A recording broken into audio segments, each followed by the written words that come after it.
E aí, pessoal, estamos começando mais um podcast do Reumatise, um podcast voltado para profissionais de saúde que querem se atualizar em reumatologia.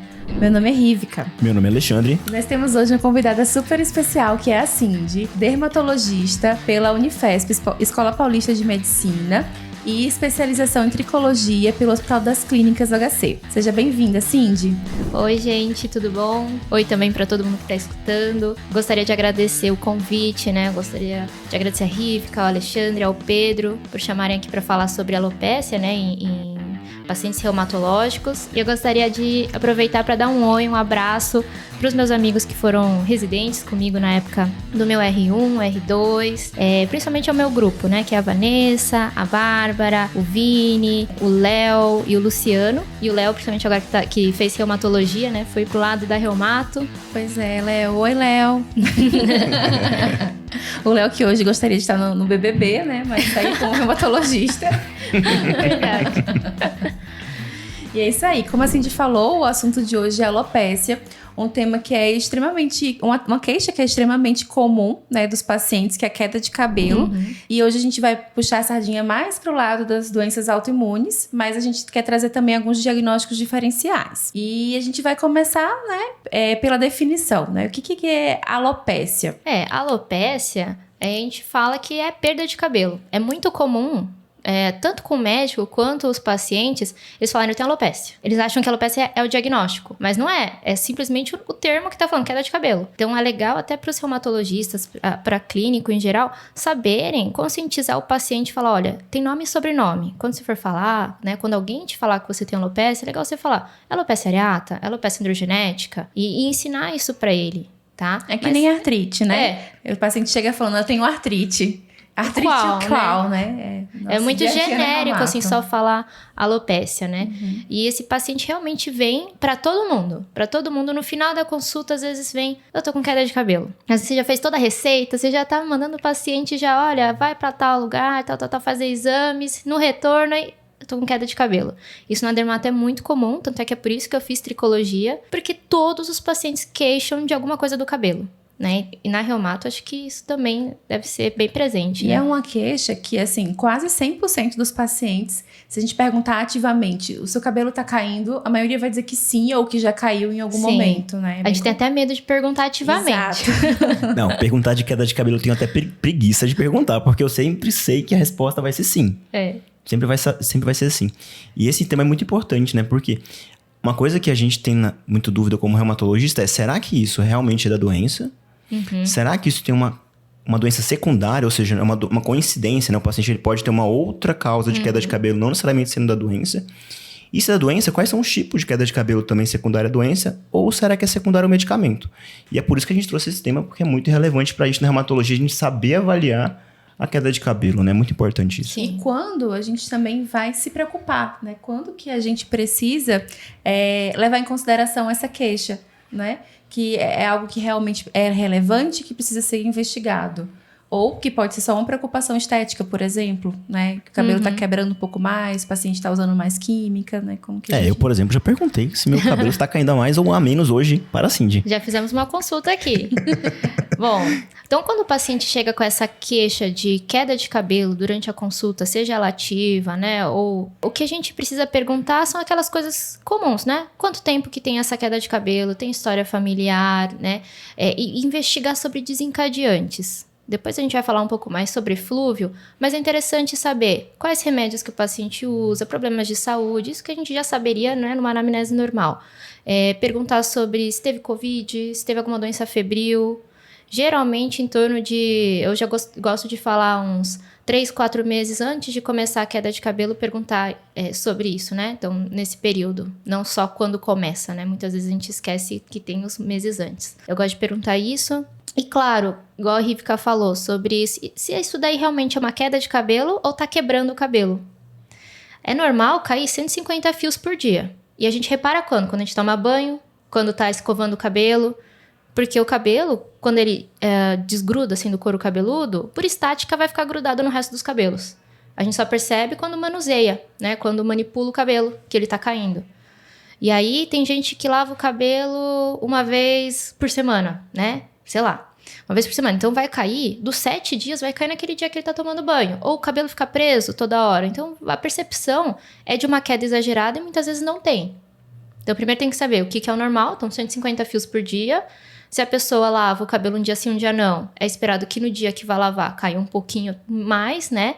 Se ela tem cabelo comprido igual o meu e cabelo escuro, vai ter uma percepção maior de queda de cabelo.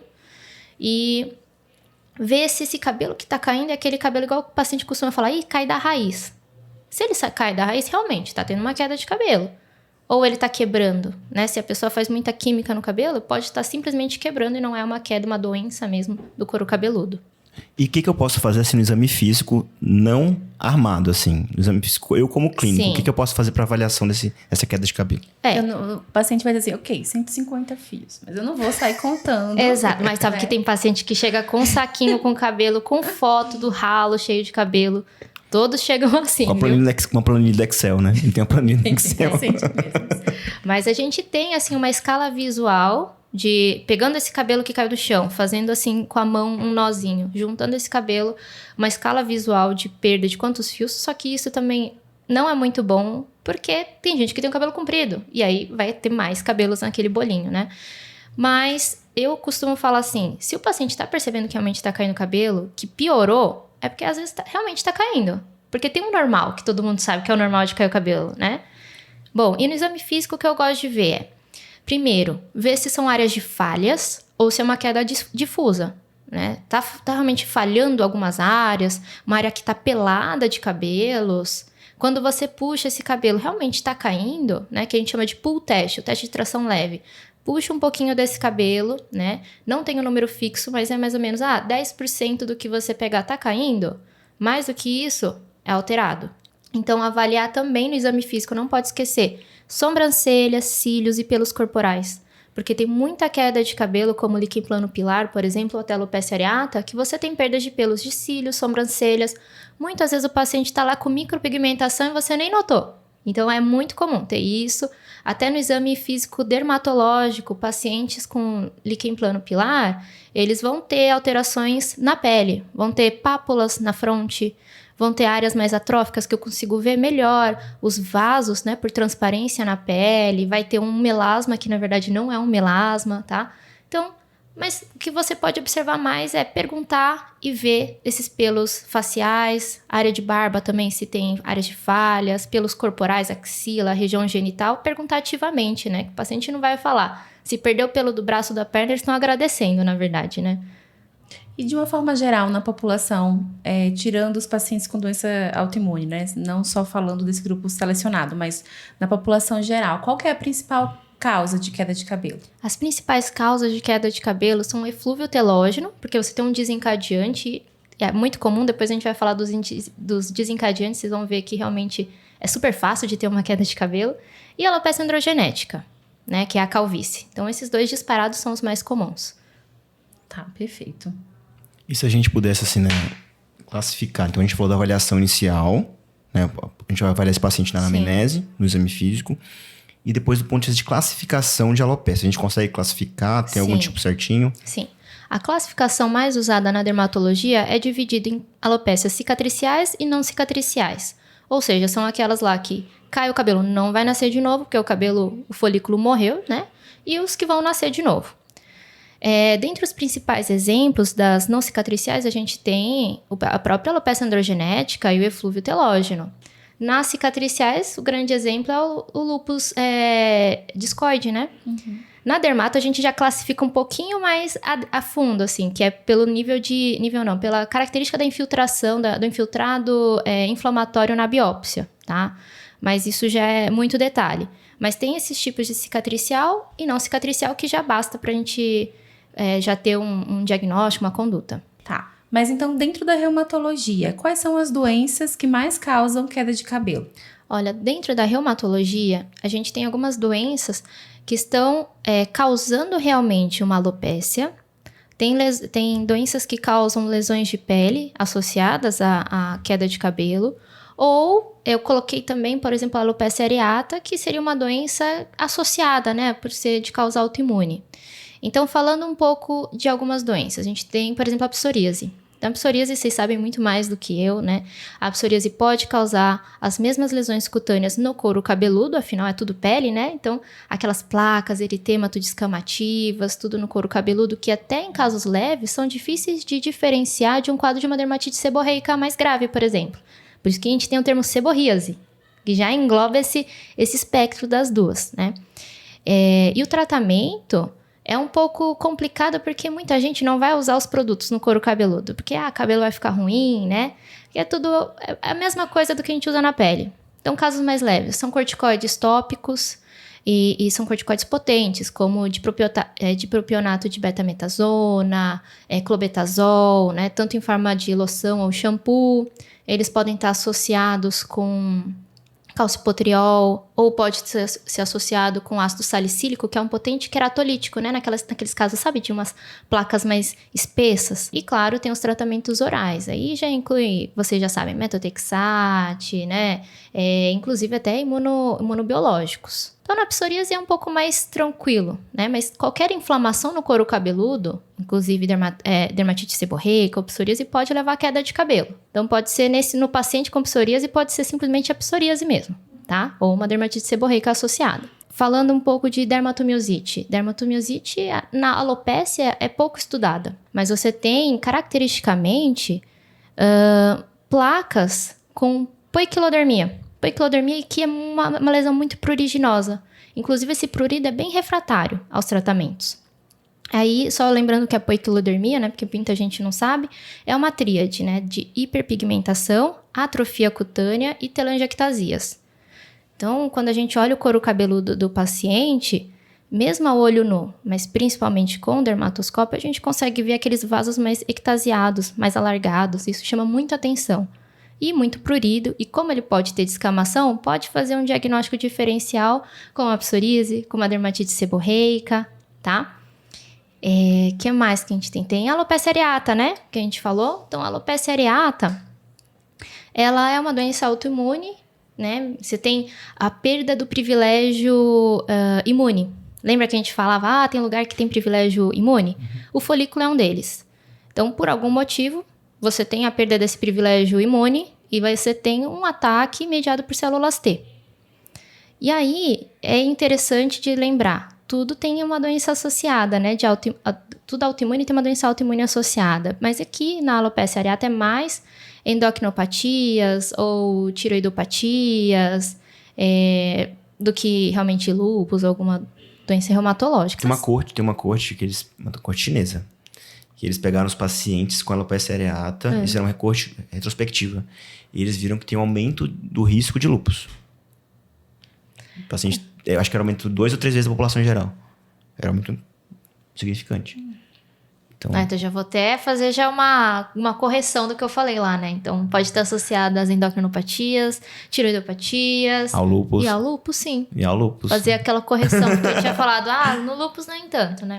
Mas teve essa daí. E a gente teve uma paciente na enfermaria, uma vez que internou na UTI, uma paciente que internou por uma úlcera gástrica perfurada. Uhum. E ela estava no UTI, em choque séptico. Só que ela estava fazendo uma rapidamente progressiva. A gente, na época, acabou pensando que fosse mais pelo choque séptico, uma lesão renal pré-renal.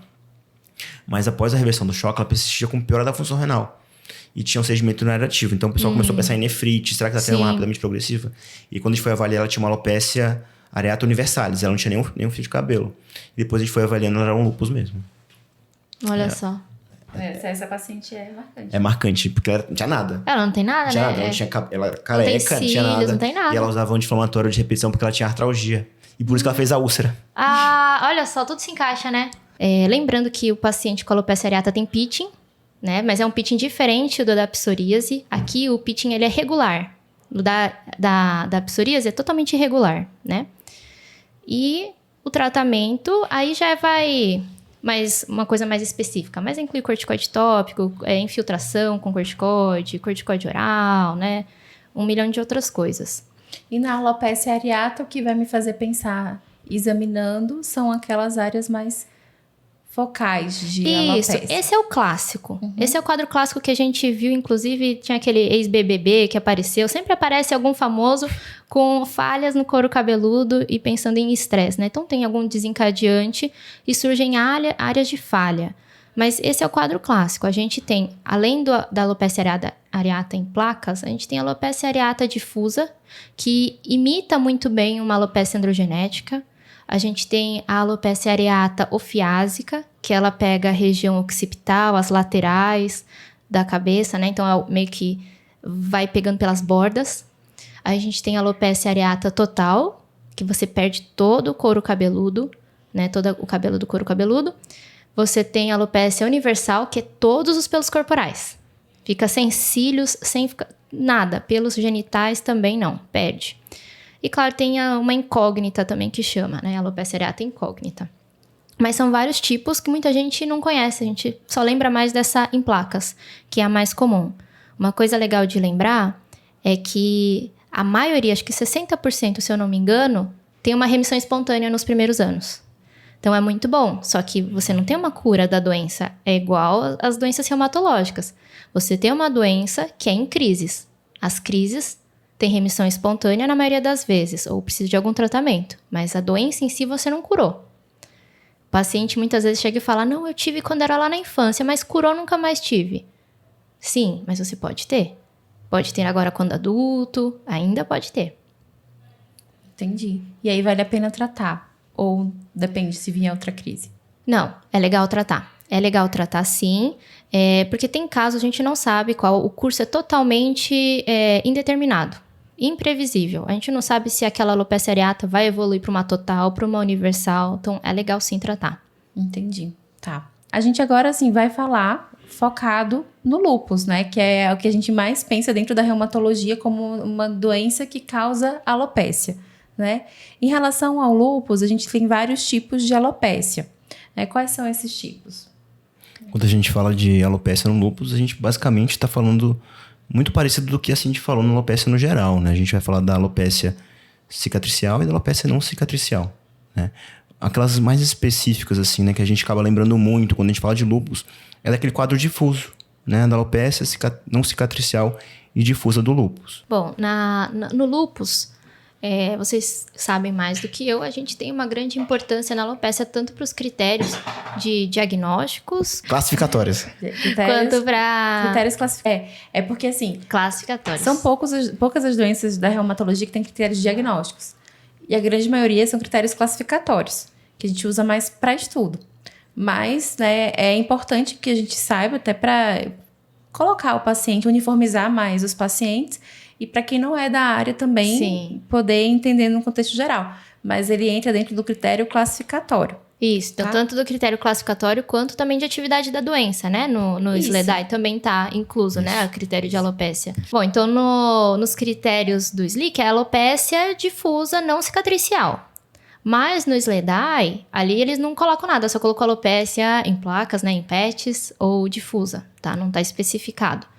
Mas a gente tem sim, igual a gente classificou em cicatricial e não cicatricial, a gente tem as específicas, cicatriciais e não cicatriciais, e tem as não específicas do lúpus, né? Lembrando que no lúpus o acometimento da alopécia, ele é tanto folicular quanto interfolicular. Então ele pega a epiderme, tem alterações na epiderme, quanto alterações no folículo. Isso ajuda a diferenciar de outras doenças muito parecidas como o líquen plano-pilar, por exemplo. Então, pensando nas não específicas. Não específicas, a gente tem, por exemplo, a alopecia areata, né, que a gente já falou agora, e lembrar que a gente pode ter a alopecia areata como uma reação paradoxal do uso de leflunomida ou até de anti-TNF-alfa, né? Assim como quando a gente usa e tem reações psoriasiformes de modo paradoxal, aqui a gente também tem a alopecia areata também como uma reação paradoxal.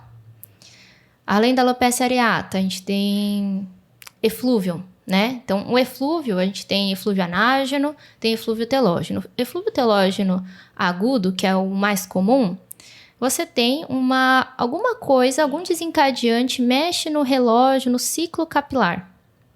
E isso é totalmente esperado. Então, a gente sabe que esses desencadeantes vão levar essa queda de cabelo. Por exemplo, pós-parto. A gente sabe, não é uma novidade, não é uma coisa, tá caindo. A gente sabe, é esperado. E é autolimitado, não precisa de tratamento, isso vai melhorar sozinho, a não ser que o desencadeante precise de um tratamento.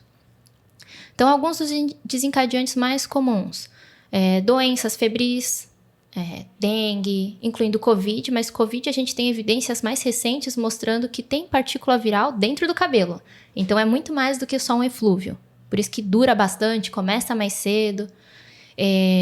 Outras doenças, como a dermatomiosite, como o lúpus, como uma alteração da função renal, função hepática, sífilis. E sim, sempre é bom lembrar de sífilis, porque ele está mimetizando tudo, né? Sempre pedir um VDRL.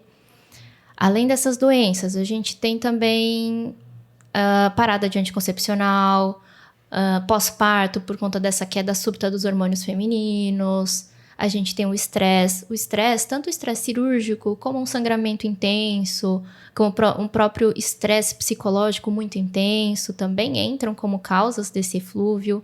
Que mais? Doenças inflamatórias do couro cabeludo, então, como a gente falou, psoríase, dermatite seborreica, tudo que causa inflamação, tá tendo inflamação no seu couro cabeludo. Você acha que o seu cabelo vai ficar lá em pé? Não vai cair. Deficiências nutricionais. A gente lembra mais de anemia, né? Então, por exemplo, anemia ferropriva, mas tem deficiências de zinco. Ou o paciente que tá numa dieta loucura, né? Aquelas dietas loucas. Que tá na moda, né? Tá muito na moda Exato. atualmente essas dietas, né? Inclusive, nossos pacientes estão com esse costume agora, porque tem se falado muito de dieta pró-inflamatória, e os pessoal estão levando isso muito ao pé da letra. Então, as pessoas estão fazendo dietas muito restritivas, muitas vezes podem até piorar, né? Queda de cabelo. Então, a dieta restritiva pode levar por alguma deficiência, mas também por conta da perda de peso. O paciente que usa Ozempic, não é pelo Ozempic em si, mas é porque é uma perda considerável, uma perda mais de 10% do peso. Né? O seu corpo tá pensando, você tá morrendo, tá ficando sem alimento. Eu vou fazer cabelo? Não vai fazer cabelo nem unha, né? Perfeito. Sinto muito, né? Tem coisas mais importantes. Pós-cirurgia, cirurgia bariátrica. Né? Pós-cirurgia bariátrica, muito comum, tanto por conta da perda de peso, quanto pelo estresse cirúrgico e por deficiência vitamínica, se a pessoa não tá repondo. Então, pessoal, acho que aprendizado dessa fala da Cindy a gente sempre, num paciente que tem lúpus já tem um diagnóstico, ele tá tendo queda de cabelo, a gente sempre tem que realmente pensar na doença, mas também sempre lembrar de outras causas, porque é um universo, como a Cindy comentou. Desde deficiências nutricionais até mesmo medicamentos. Então, a gente sempre tem que aprender isso. E uma outra coisa também que eu acho que vale a pena a gente lembrar, que a Cindy comentou, falou da reação paradoxal da leflunomida e dos anti-TNFs que podem induzir a alopecia areata. Então, a gente vai aprender não só no lúpus, né? Na leflunomida a gente não usa só no lúpus, a gente usa principalmente na artrite reumatoide. E o anti-TNF que a gente usa bastante na artrite reumatoide também. Eu acho que é uma coisa que a gente não tem costume de pensar no anti-TNF como um causador de queda de cabelo, de alopecia. A gente sempre acaba culpando o metrexato ou a leflunomida, mas eu acho que também a gente tem que começar a lembrar do anti-TNF também, como uma outra causa de queda de cabelo. Muito bom. É engraçado, porque o metotrexate também é tratamento, né? Da alopecia areata, por exemplo. E de outras alopécias.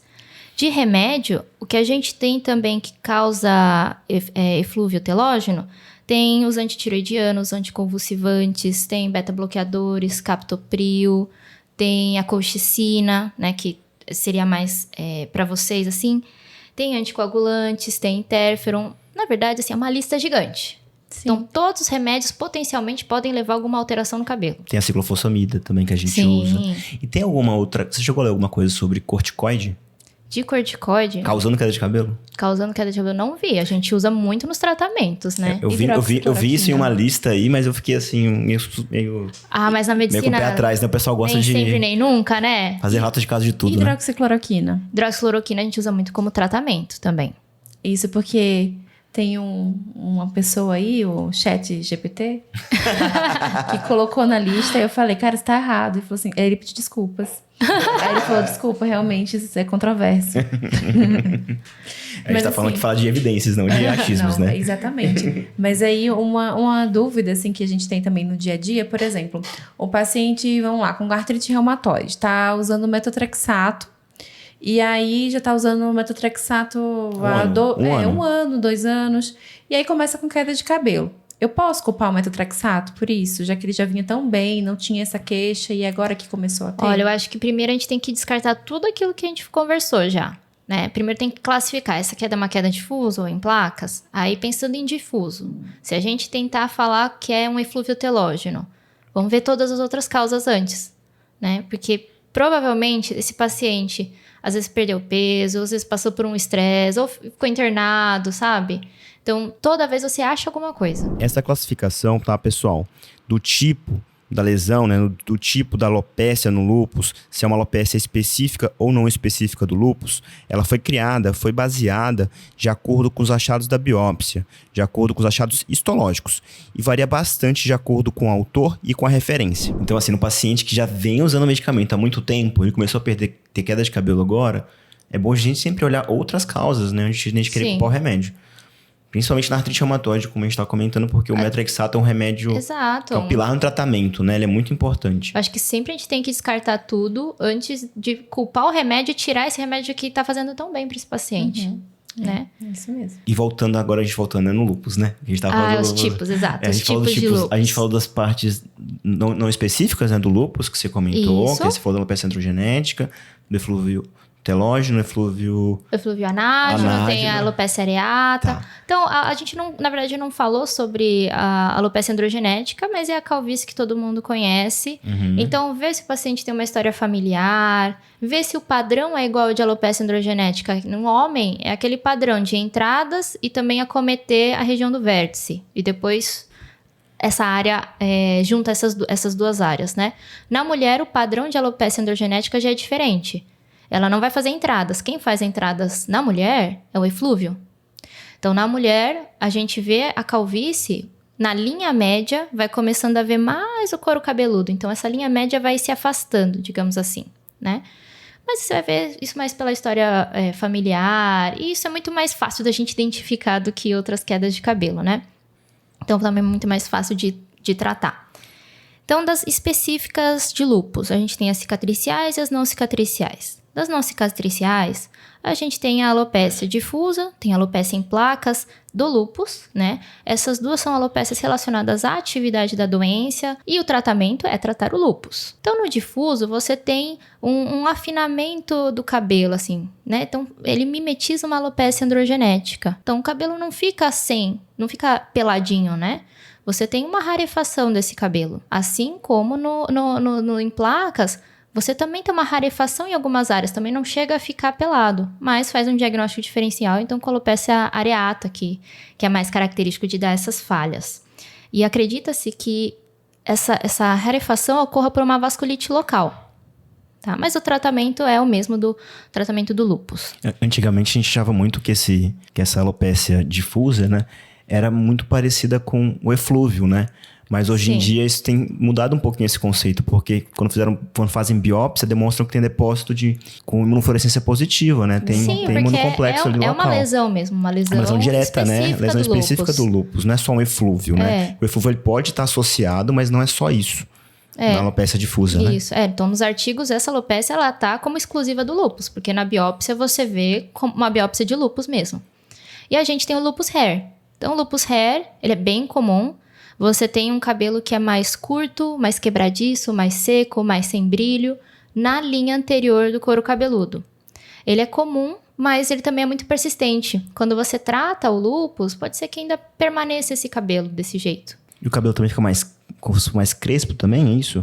Ou não? Ele fica com uma textura diferente, né? Porque ele fica bem mais quebradiço, né? A textura fica diferente e ele faz, inclusive, diagnóstico diferencial com hipotiroidismo. Então, esses são os específicos não cicatriciais. Agora, dos cicatriciais, é o que a gente já escuta mais, já é mais familiarizado também, que é o lúpus discoide e tem o lúpus profundo, que é o que tem paniculite. Então, o lúpus que tem paniculite, por exemplo, ele vai fazer o diagnóstico diferencial com, às vezes, uma esclerodermia, né? Porque como ele é mais profundo, você tem uma área de atrofia, uma placa, né? Já o lúpus discoide, você tem essa placa, só que tem muitas alterações epidérmicas. O que é característico é você ver essa descoloração, né? Então, tem áreas eritematosas, áreas mais brancas nacaradas.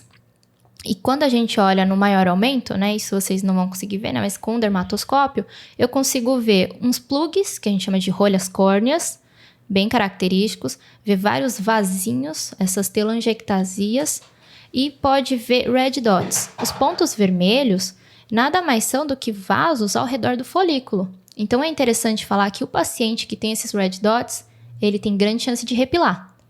Então, no lúpus discoide tem chance de repilar quando a gente vê esses pontinhos vermelhos, porque quer dizer que tem vasos nutrindo aquele folículo. Então, ainda existe folículo.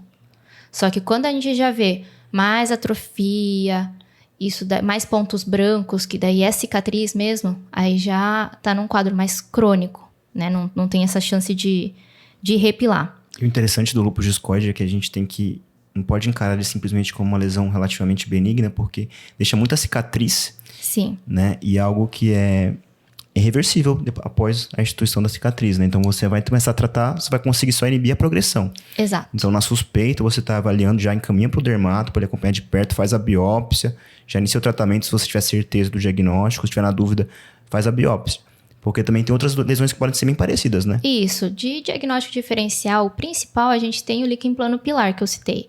No líquen plano pilar, você também tem uma perda do privilégio imune. Então, tem uma doença autoimune do folículo. Aqui, diferente do lúpus, em que você tem uma doença que é epidérmica e folicular, aqui é folicular. Então, é uma doença foliculocêntrica. Mas a aparência dele também é similar com o do lúpus. É uma placa com áreas cicatriciais, né? Mas ele não tem aquela discromia, não tem aquelas rolhas. O que a gente vê é uma descamação, um eritema folicular. Né? Quando tem pacientes que você passa assim, a mão nessa região, você sente até meio áspero, por causa dessa descamação interfolicular. Fica meio áspero, uma lixinha. E esse paciente do líquen plano pilar é um paciente que eu falei, que pode ter perda de sobrancelha, de pelos corporais. Então, isso vai chamar atenção no exame físico, diferente do paciente do lúpus. Que pode ter, mas não é tão característico isso. Muitas vezes, para a gente conseguir fazer esse diferencial, é só pela biópsia. É só pela biópsia. Eu tenho uma paciente que, mesmo fazendo biópsia, também saiu muito inconclusivo. Não sabemos qual é realmente o diagnóstico, não conseguimos fechar, porque é uma paciente que tem o lúpus, ela tem um lúpus sistêmico, e ela tinha uma lesão de lúpus discoide no mento. Tinha uma área de alopécia cicatricial, só que ela tinha perdas também da sobrancelha. A gente fez biópsia para saber qual que era das duas, né? Mesmo tudo apontando para o lúpus, mas não veio lúpus. Por isso que a gente ficou com essa dúvida.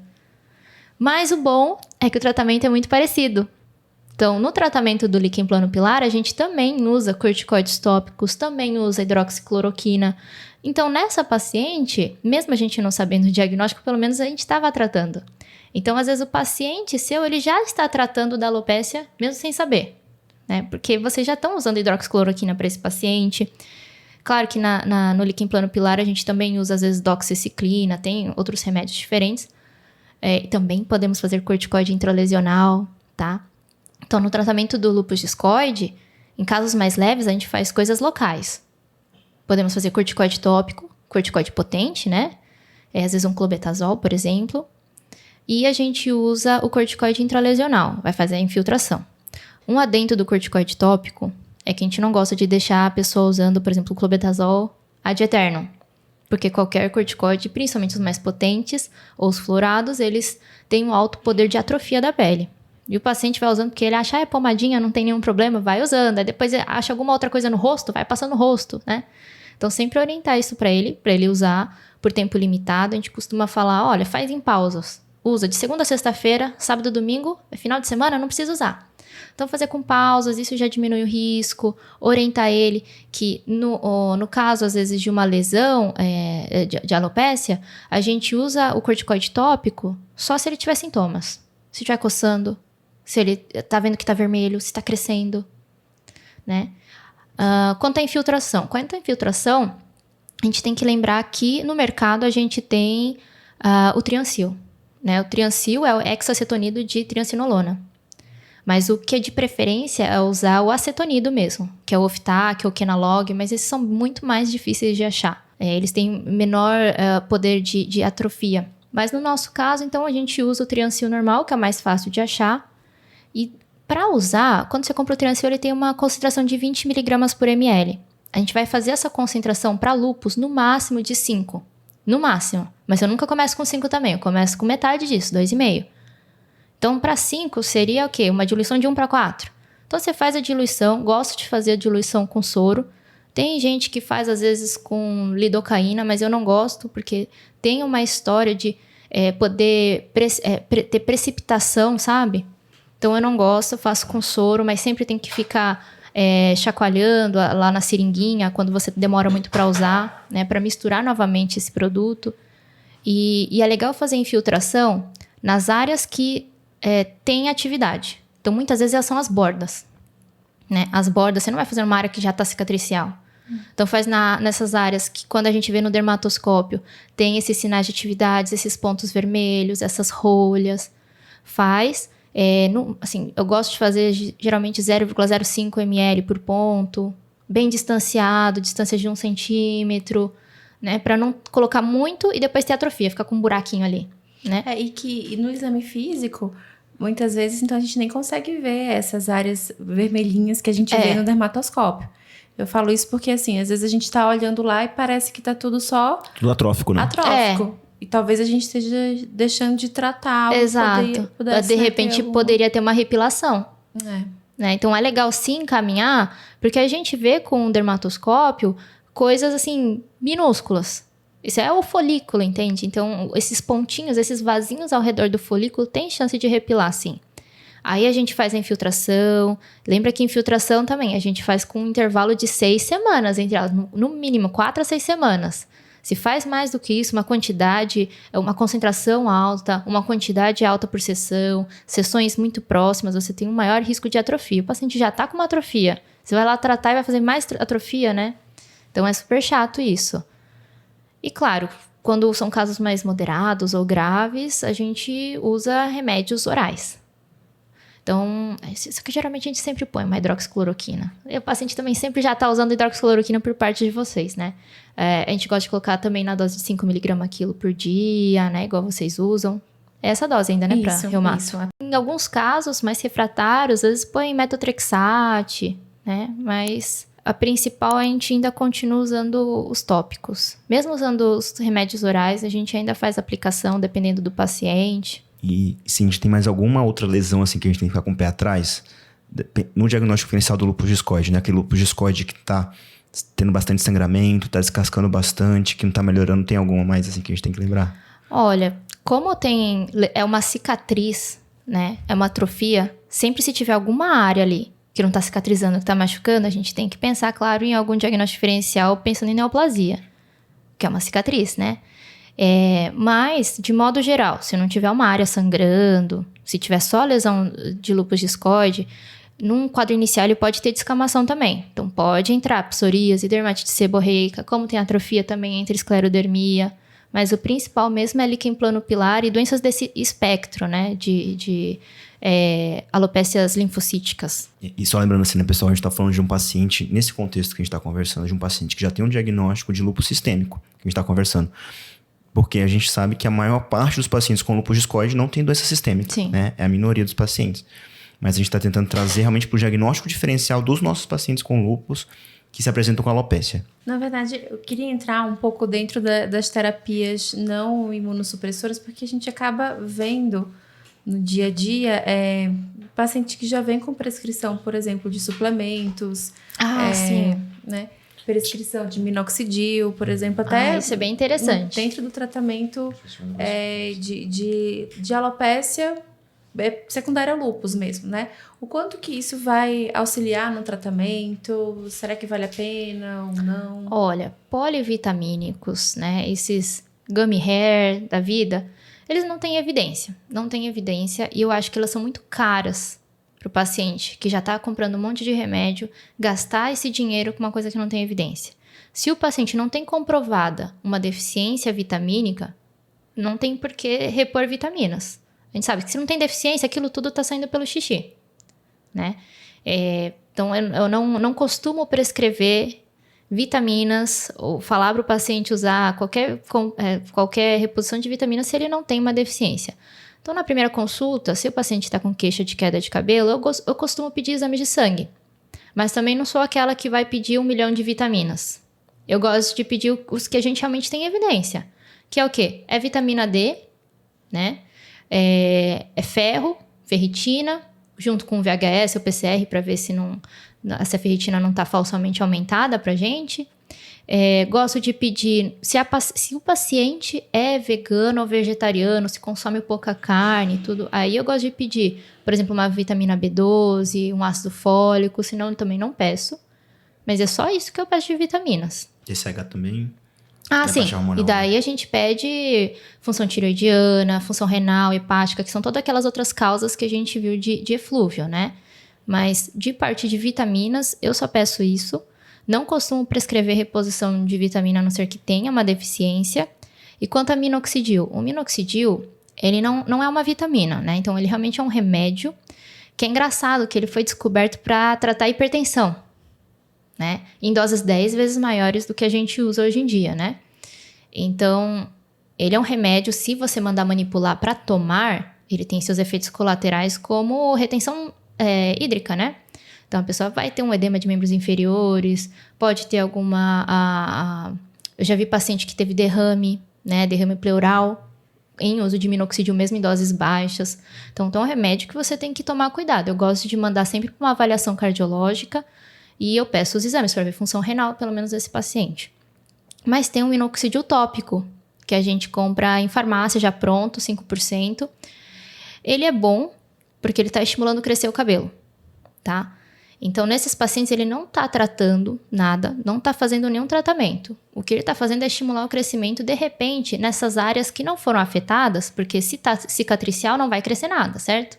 Então, você aplica nas outras áreas para aumentar o volume desse cabelo e tentar disfarçar melhor as áreas cicatriciais, tá? Mas a função dele é essa, não tem nenhuma evolução no tratamento em si, assim, de parar a causa, né?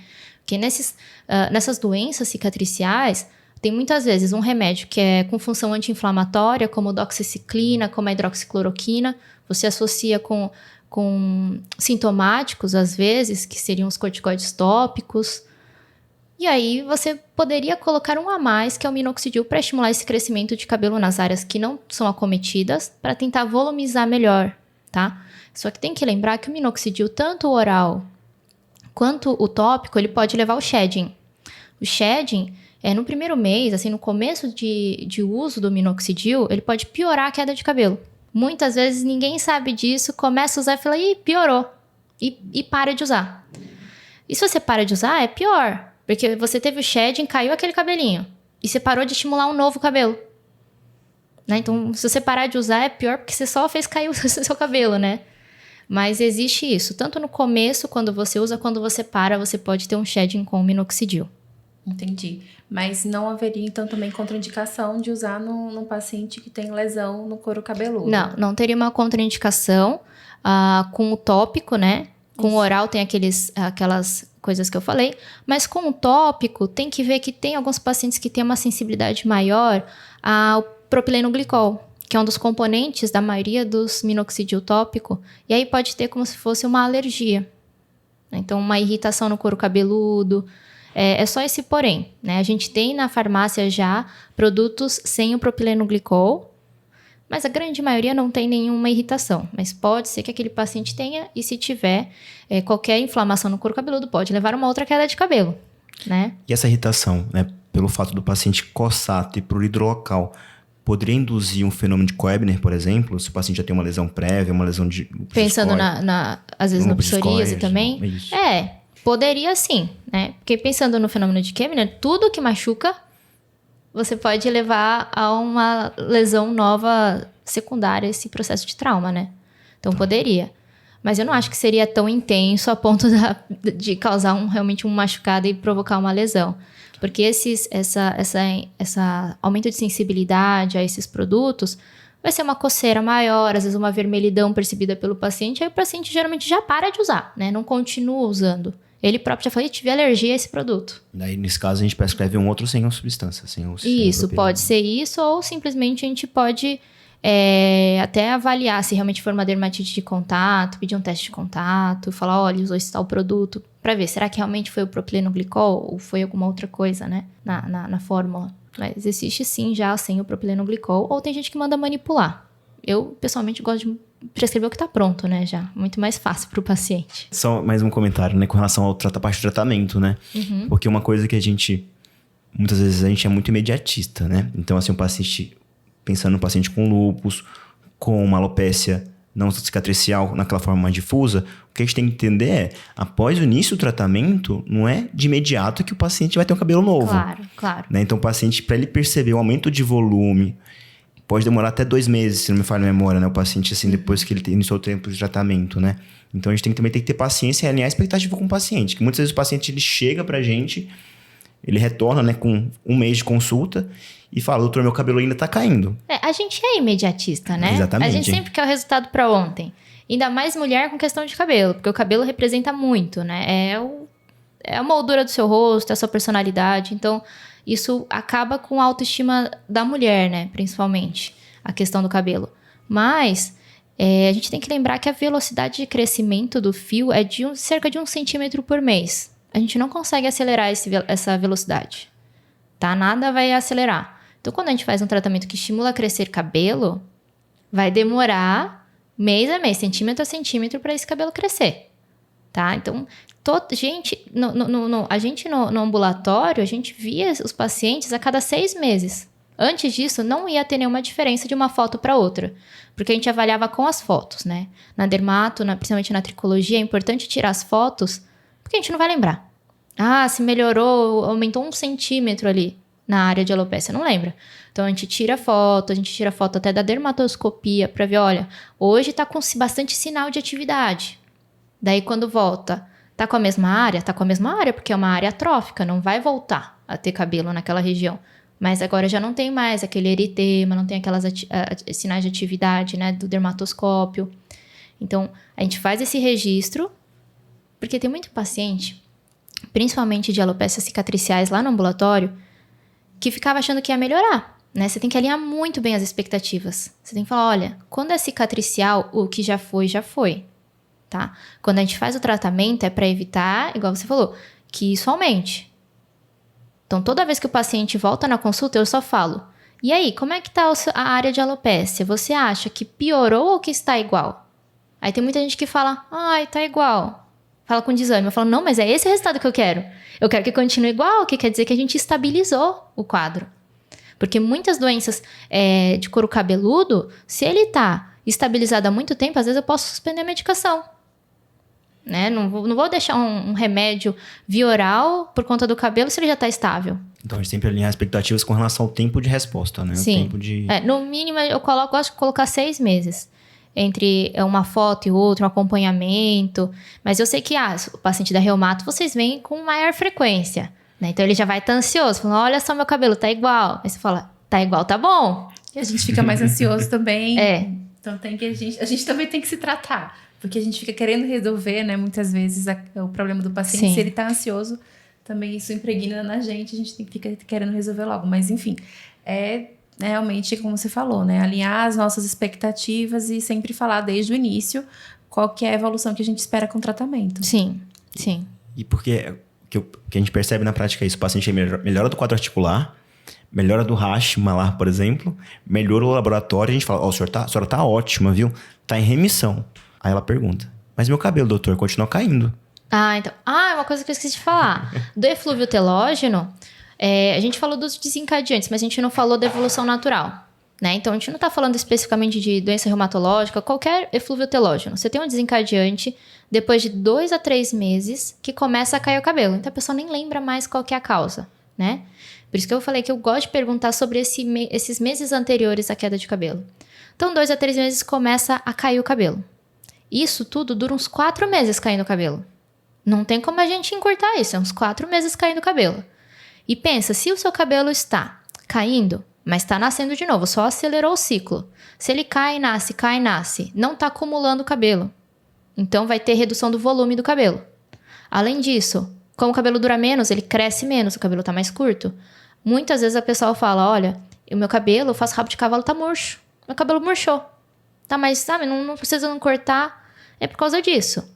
E aí demora mais uns 2 meses para recuperar esse volume perdido.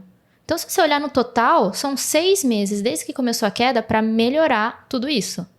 Se for por Covid, então, é mais longo isso. Começa já no próprio mês que teve o Covid e dura muito mais, né? Então, tem que ter paciência. Eu costumo falar para os pacientes, se você quiser, a gente faz uma consulta no meio disso para eu já ver se está crescendo o cabelo. Eu mostro para ela que está crescendo o cabelo, né? Porque eles estão ansiosos. Só que não tem como eu encurtar isso. É um processo, igual eu falei, é natural, é esperado e autolimitado. A não ser que tenha realmente algum tratamento. Tem deficiência de ferro, sei lá, tem que repor. Acho que está sendo super interessante, assim, o nosso bate-papo aqui, né? Para lembrar pra gente, né, reumatologista, a importância de pensar, claro, nos diagnósticos diferenciais, que vão desde doenças autoimunes, mas também a outras doenças, medicações e tudo mais. Mas, enfim, da gente poder compartilhar também entre as especialidades, né, reumato, dermato, entre tantas especialidades que a gente acaba tendo que compartilhar dentro da reumatologia, né? Mas para a gente ter um tratamento mais completo para o nosso paciente, né? Desde o tratamento de medicação sistêmica, que a gente acaba conduzindo muitas vezes, na maioria das vezes, mas junto os tratamentos tópicos, né? As soluções, cremes, as infiltrações, para a gente conseguir dar o melhor tratamento para nosso paciente. Eu costumo ter sempre um reumato de confiança para passar. Porque, mesmo psoríase, só tem psoríase na pele mesmo assim, eu já mando pro reumato, já vai avaliar, porque mesmo que não tiver nada, esse paciente já vai ter um dermato de referência para ir depois, quando aparecer alguma coisa, né? E os pacientes de lúpus, tudo eu gosto de acompanhar em conjunto, porque você tá dividindo a responsabilidade, né? Você não precisa saber de tudo. Você pode dividir essa responsabilidade, ter com quem discutir. Porque chega uma hora que sai um pouco da sua alçada, né? Então, você tem alguma dificuldade, é legal compartilhar assim com o seu colega. Então, sempre tenha um reumato, um dermato de confiança para você poder encaminhar esse paciente e acompanhar em conjunto, né? Com certeza. E assim, para nós, né, é muito importante ter o dermato em conjunto com essa experiência em relação aos tratamentos tópicos, pensando nos diagnósticos diferenciais, a possibilidade da avaliação com dermatoscopia, biópsia, para a gente também não deixar de lado uma queixa que é significativamente importante, principalmente assim, do ponto de vista estético para o paciente, né? Não é algo que vai levar a risco de vida, né? Mas que é algo que tem bastante significado do ponto de vista emocional também, enfim, pra gente também valorizar. E realmente, até a biópsia a gente faz direcionada pela dermatoscopia, porque daí a gente biopsia onde tem aqueles sinais de atividade, né? Então é legal realmente encaminhar pro dermato, principalmente o dermato especialista em tricologia, porque daí ele vai saber exatamente onde biopsiar. Muitas vezes o paciente já tá passando com você, já tá usando uma medicação. Então, como já tá medicado, já tem menos inflamação. Na biópsia já veria menos, às vezes realmente veria inespecífico. Aí vai biopsiar no lugar errado, biopsia onde já tem tudo cicatriz. O que adianta, né, para fazer o diagnóstico? A gente tem que ver a inflamação para caracterizar. É linfocítica? É neutrofílica? É mista? O que é? E às vezes também não faz também imunofluorescência direta também, né? Que é muito importante, né? Isso realmente, a gente geralmente tem um laboratório de confiança. Porque o dermatopatologista que vai ver isso tem que ser dermatopatologista. Eu já falei dermatopatologista, né? Porque muito patologista, às vezes, não sabe muito bem da pele. Né? Não é específico, às vezes não trabalha muito todo dia com aquilo lá. Então, a gente encaminha para um dermatopatologista, porque ele já sabe, se eu coloquei lúpus na hipótese diagnóstica, ele já vai fazer a imunofluorescência. Às vezes ele já até vê se tem depósito de mucina, pode fazer coloração para mucina. Então, né, pessoal, o que a gente aprendeu nesse episódio? Que além das nossas doenças reumatológicas, a gente também tem que pensar no nosso diagnóstico diferencial. Segundo, ter paciência com o cabelo, né? A gente tem que ter paciência com ele. Né? Afinal, a gente, para crescer, demorou tanto, né? Nosso cabelo também tem que ter paciência, ele também demora para crescer um pouco. E sempre considerar, eu acho que a principal mensagem é a gente ter um dermatologista de confiança para a gente sempre estar ali acompanhando com a gente, nos nossos pacientes, para que eles possam ter o melhor cuidado, né? Porque muitas vezes a gente acaba falando que é da doença, que é do medicamento, às vezes a gente acaba queimando o remédio, perdendo o remédio, e o paciente tem perda de qualidade de vida, né? Tem trabalho que mostra que o paciente com alopecia, ele tem uma redução da qualidade de vida da parte funcional semelhante a pessoas com hipertensão, diabetes. Então, assim, é um impacto grande. Né? Então, a gente tem que realmente... Eu diria que até mais, na verdade, né? Até maior, dependendo de qual Lesão, né? Não, nem isso, mas assim, por exemplo, nós aqui brasileiros, né, temos uma preocupação muito grande do ponto de vista estético. Então, talvez, acho que aqui o sofrimento, não sei onde que foi esse trabalho, né? Mas a gente vê que talvez aqui o sofrimento seja muito maior, né? E principalmente a gente tem as pacientes mulheres, né? E a gente queria agradecer muito, Cindy, por a sua participação aqui no episódio. A gente aprendeu muito, tenho certeza que o pessoal de casa aprendeu também. E fica aqui o convite para novos próximos episódios, que a gente adorou estar aqui com você e a gente quer estar em outros também. Eu que agradeço pelo convite, agradeço todo mundo que está escutando, espero que tenham aprendido um pouquinho. Se tiverem dúvidas também podem entrar em contato e eu estou à disposição para quantos podcasts vierem aqui. Muito obrigado, viu, Cindy? E pessoal, não deixem de seguir a gente nas nossas redes sociais, no YouTube, no Spotify, no seu tocador de podcast favorito e principalmente no nosso site, né? Não deixem de conferir, reumatise.com. E segue a Cindy também, né, Cindy? Qual que é o seu Instagram? Meu Instagram é @doutora, né, o DRA.Cindy Matsumoto. Acho que é mais fácil depois escrever, né? Vai estar aqui embaixo na descrição, pessoal. E é isso. Até a próxima. Até a próxima, pessoal. Tchau, tchau.